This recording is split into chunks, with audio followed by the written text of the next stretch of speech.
in color. The continuing story of Peyton Place.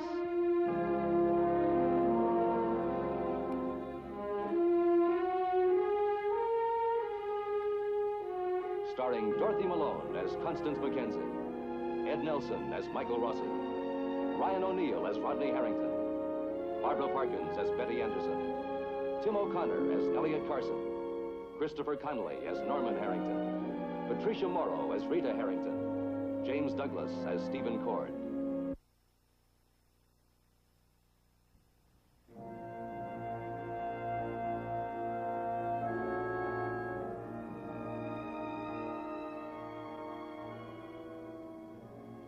Norman Harrington has been waiting most of his life. Waiting for the right moment to strike out on his own, to prove to himself he's his own man and not a reflection of anyone else. Today, Norman senses the waiting is over. All he needs to officially declare his independence is his brother's cooperation. But his brother, Rodney Harrington, has just returned from a brief honeymoon.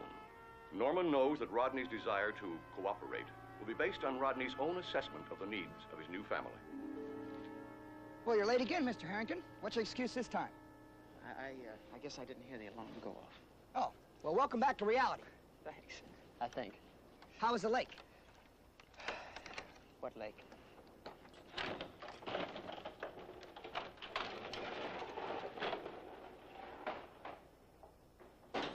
It was beautiful. I mean, beautiful. Except for the drive back. That was a bit depressing, yeah. How's the bride? Lonely, I hope. Hey, what were you doing out there anyway? Measuring. Measuring? What? Listen, aren't you supposed to be at work? Yeah, I want to talk to you about that. Oh, no, I'm not going to fire you too, are they? Not yet, but I can hear him grinding the axe. What, because of Dad? Well, would you like to replace somebody in the front office and find out his son is still on the payroll? You know, I've let things get a little behind here. They're stacking up. I could use an extra hand. Now, the pay isn't much, but lots of overtime. Well, I had another thought. Oh, yeah? Yeah, well, not really. It was an idea, a concept. Well, you going to tell me what it is, or is it a top secret? No. Well, I mean, yeah. Look, it all depends on your plans. My plans? Yeah. Yours and Betty's. Well, no, we both want a big family, yes. What about this place? Are you going to stick with it? Well, right now, it's all I've got. What about if you had something else? Like what? Oh, like, enough money to kind of kick down a few walls and expand. You must have thought of it sometime. Sure. Dreams come cheap. What about if we go partners? Norm, what are you talking about? Partners, with your experience and my money. What money?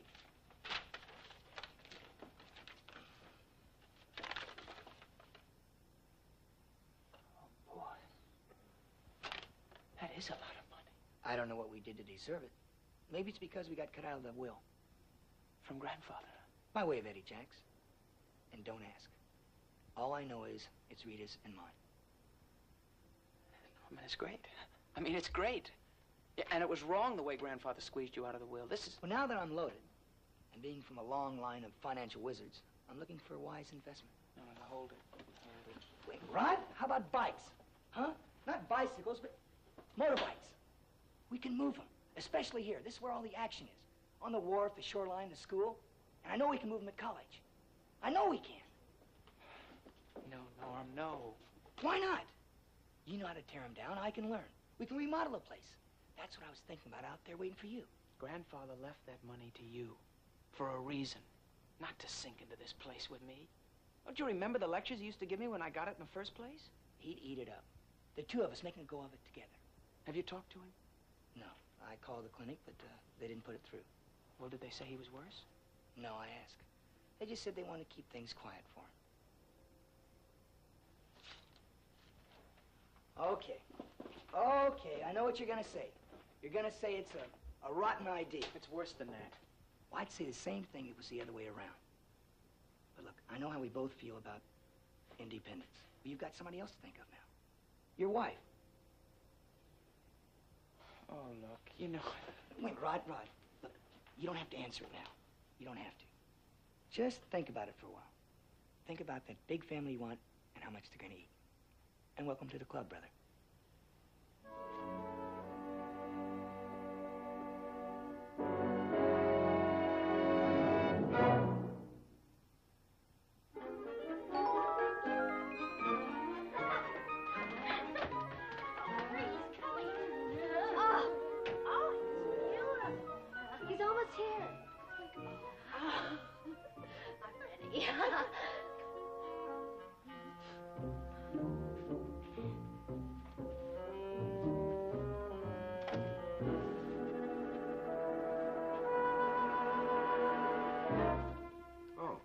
Well, I didn't even... It's broken anyway.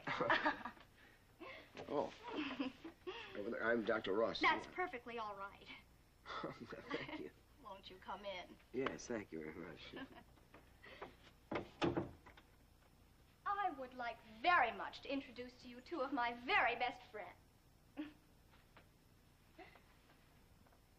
Who just happen to be loath to show you their faces. Carolyn! It's all right, Mom. Mistake. Mistake. No. I'd like to talk to you, Mother. Oh, Doctor, we have left messages for you everywhere. Oh, thank heavens that you have come. Would you please ask you... I'm Pat Porter. Hello, Pat. Would you ask your mother to come down, please? Doctor, where is your doctor bag?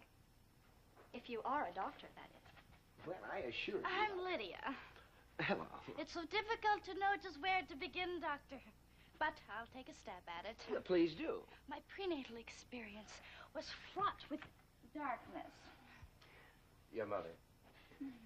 Why is it that you keep saying mother? Carol, what on earth is...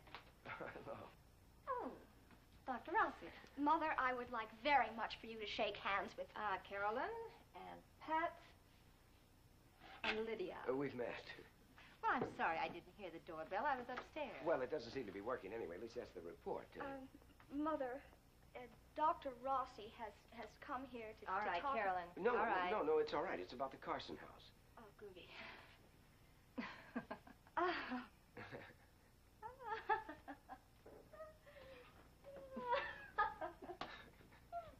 You got yourself quite a group there.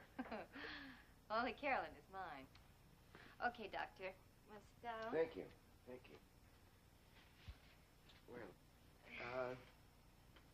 I came to apologize. I was kind of hoping you would say that an apology wasn't necessary. You took the trouble to come by, and I appreciate that. Well, you see, the problem is, Eli Carson and I, well, we found it hard to see anyone come in and fill the Carson shoes, especially in the Carson house.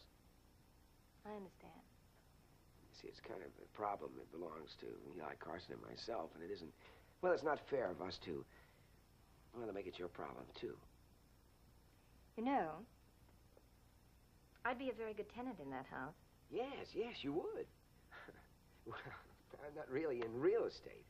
You're a friend at court to the Carsons. Right. Well, I mean, the point is, the house is still available if you're still interested. Short lease? No, I'll have to ask Eli Carson about that. Will you let me know? Fine. You know, Doctor, ever since I first met you, I've been trying to place you.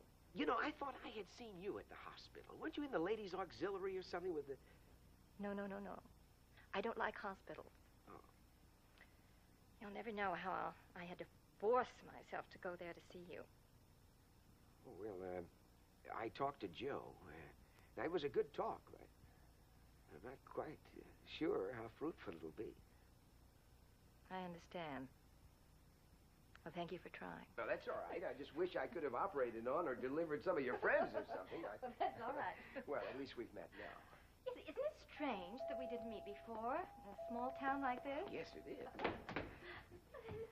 Well, an Olympic champion. Carolyn, is your mother home? Oh, Mr. Carson, won't you come in? Mrs. Russell, thanks. Well, Dr. Rossi. Hello, Eli. Mrs. Russell and I were just going over in detail about the house.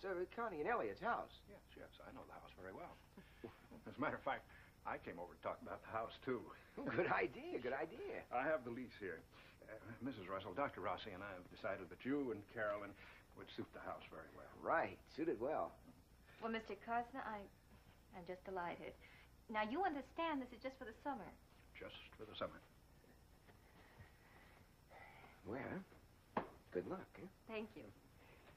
Eli? Thanks for coming over. Now, about you, young lady. As far as that medicine goes, I want you to stay on it until Saturday. And then, switch to diluted water. Oh.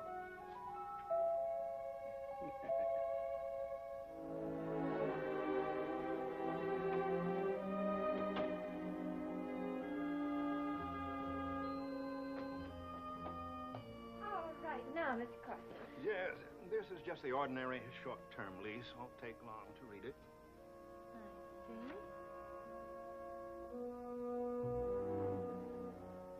Jill, could you come up for a minute, please?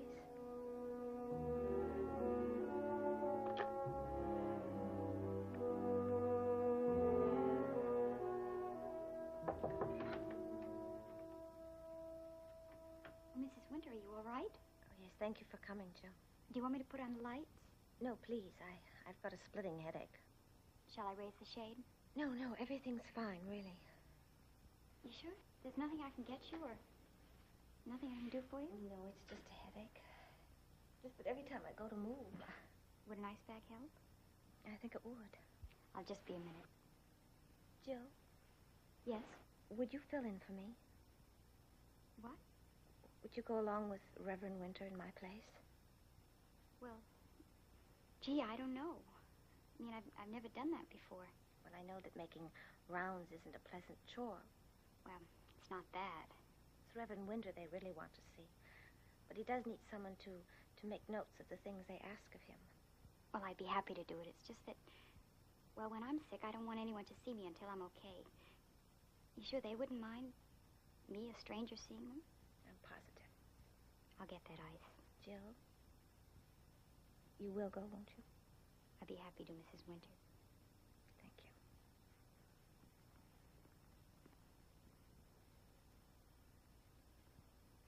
What's wrong? It's nothing serious. Serious enough. A headache. Daddy of them all. Oh, come on. The country air will do the world of good. Tom, I asked Jill to take my place. She won't be any bother, and she'll be careful to take notes. I guess this headache of yours came on all of a sudden, huh? All of a sudden. It's too bad. It is too bad.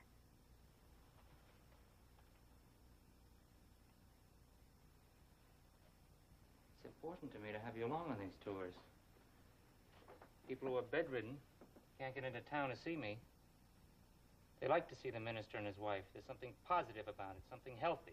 Darling, there's no explanation necessary. Your wife simply doesn't feel well. Sure.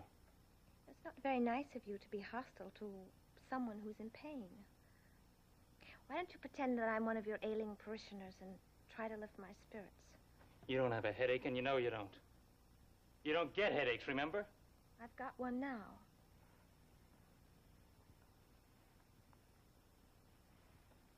What are you up to?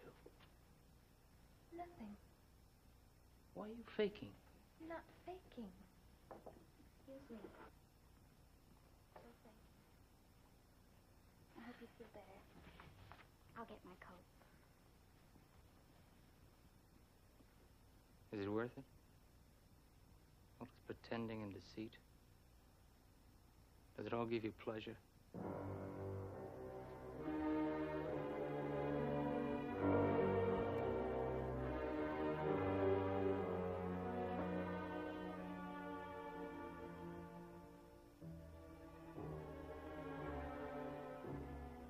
Let's go, Jill.